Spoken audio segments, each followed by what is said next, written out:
Assalomu alaykum. Siz Planeta Zich kanalidasiz. Bu yerda biz atrofimizdagi olamni taxmin bilan emas, o'lchov orqali o'rganishga harakat qilamiz. Bu nom bejizga tanlanmagan. Planeta bu biz yashayotgan sayyora, yer, bizning hayotimiz, sog'lig'imiz, ichayotgan suvimiz, nafas olayotgan havomiz, ishlatayotgan texnologiyalarimiz, bularning barchasi biz yashayotgan planetaning ajralmas qismidir.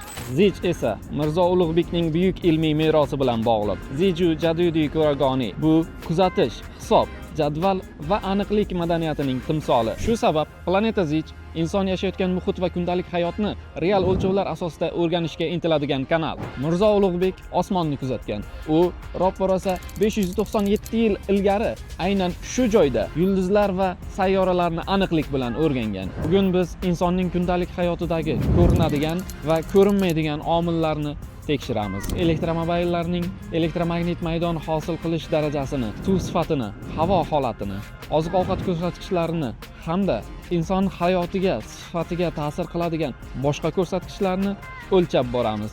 Bizning maqsad insonlarga foydali va tushunarli ma'lumot berish. Ana endi amaliy ishga o'tsak.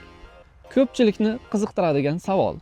Haqiqatdan ham elektromobillarning inson salomatligiga zarari bormi?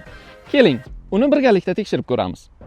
Bugungi real testimiz obyekti BYD Song Plus Champion avtomobili. Ushbu elektromobilni test qilib ko'rishga ruxsat berganliklari uchun uning egasi Azizbek akamizga minnatdorchilik bildiramiz.